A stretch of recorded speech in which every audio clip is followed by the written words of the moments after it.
And hi everyone. Okay, I want to share something interesting knowledge, which are two classification of soil sampling. There are undisturbed and disturbed sample.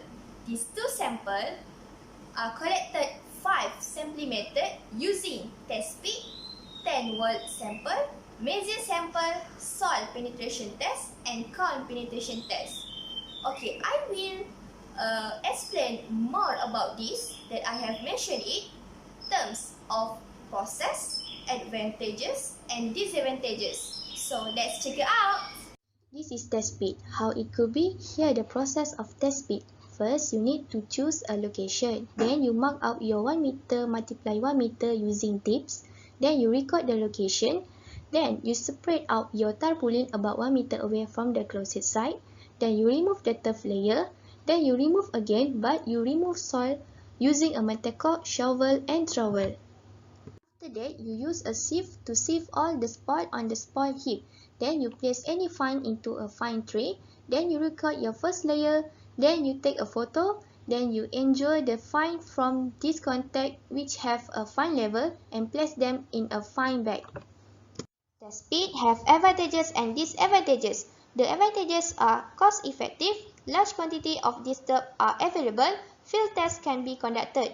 The disadvantages are deep limited about 6 meter, deep pits uneconomical and very costly. Thin wall sample.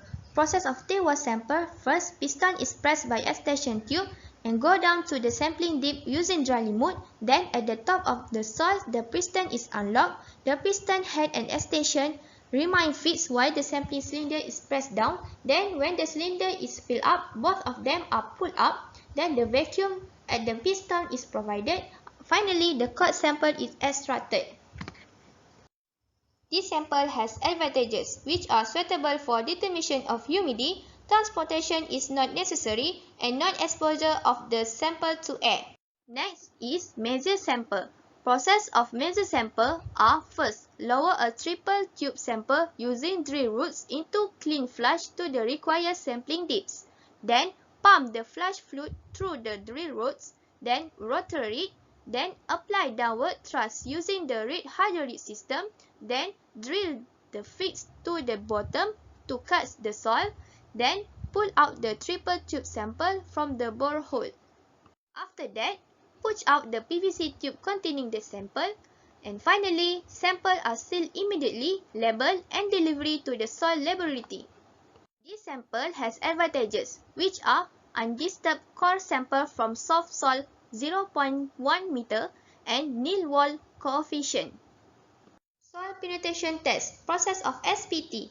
First, stick wall tube into the bottom of borehole by blows from slide hammer. Then the sample tube driven 150 mm into the ground and the number of blows is recorded.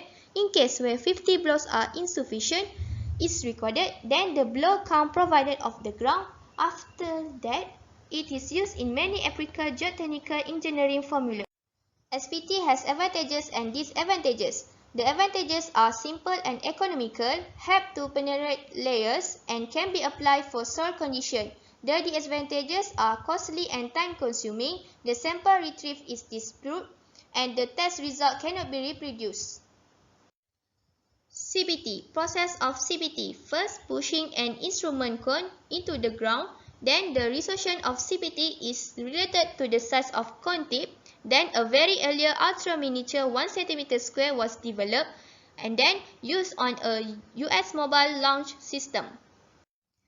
CBT have advantages and disadvantages. The advantages are fast and continuous, perfect for soft soil and operator independent result. The disadvantages are a large capital investment, noise and calibration, and unsuitable for gravelly and rocky materials. So how? Interesting, right? If you want to know more detail about this sampling method, you can search on Google Chrome and YouTube, okay? Goodbye everyone!